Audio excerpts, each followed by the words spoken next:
പോയിന്റിലാണ് ഞാൻ രക്ഷപ്പെട്ടത്.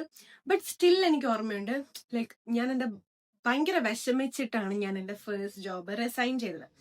ആൻഡ് അതിന്റെ റീസൺ എന്താണെന്ന് എനിക്കറിയില്ല. മേ ബി എൻ്റെ ഫസ്റ്റ് ഞാൻ ഒരു ചെയ്ത കാര്യത്തിൽ നിന്ന് പോകുമ്പോഴായിരിക്കും, എനിക്ക് അവിടെ നിന്ന് കിട്ടിയ കണക്ഷൻസും ഉണ്ടായിരിക്കും, എന്തോ എനിക്ക് ഭയങ്കര വിഷമമായിരുന്നു. But still I don't regret that decision. ഞാൻ ഒരിക്കലും റിഗ്രറ്റ് ചെയ്യുന്നില്ല ആ ഒരു ഡിസിഷൻ. കാരണം അവിടുന്ന് ഞാനിപ്പോ ഇവിടെ എത്തിയേക്കുന്നത് it's like a completely different person. And അത് കഴിഞ്ഞിട്ട് ഇറ്റ്സ് ബീൻ കുറച്ച് മന്ത്സ് ആയിട്ടേ ഉള്ളൂ. ബട്ട് സ്റ്റിൽ അവിടുന്ന് ഞാൻ ഇവിടെ എത്തിയപ്പോൾ I'm completely a different person ഇപ്പോൾ.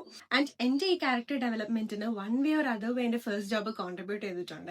കാരണം ഒത്തിരി പോസിറ്റീവ്സ് ആൻഡ് ഒത്തിരി ഒത്തിരി ഒത്തിരി നെഗറ്റീവ്സ് ഞാൻ കണ്ടു. ആൻഡ് ഐ ജസ്റ്റ് ഇങ്ങനെ അതെല്ലാം എടുത്തു, എടുക്കേണ്ട രീതിക്ക് എടുത്തു, വെക്കേണ്ട രീതിക്ക് വെച്ചു. എങ്ങനെ അത് എടുക്കേണ്ട രീതിക്ക് എടുക്കണം, വെക്കേണ്ട രീതിക്ക് വെക്കണം എന്നൊക്കെ എനിക്ക് പ്രോപ്പർ ആയിട്ടുള്ള ഒരു ഐഡിയ കിട്ടി. അവിടെ നിന്നാണ് എനിക്ക് ആ ഒരു സെൽഫ് റെസ്പെക്ട് എല്ലാ ആസ്പെക്റ്റിലും ഉണ്ടെന്നുള്ളൊരു കാര്യം എനിക്ക് മനസ്സിലായത്. That's when I realise I should start something for my self. എനിക്ക് ഞാൻ എന്തെങ്കിലും ആയിട്ട് ചെയ്യണം, എനിക്ക് സ്വന്തമായിട്ട് എന്തെങ്കിലും ചെയ്യണം. ബട്ട് എനിക്കൊരു ഐഡിയ ഇല്ല എന്താണ് സ്വന്തമായിട്ട് ചെയ്യണം എന്നൊരു ഐഡിയ ഇല്ലാതിരുന്നപ്പോഴാണ് I just hit something on my head.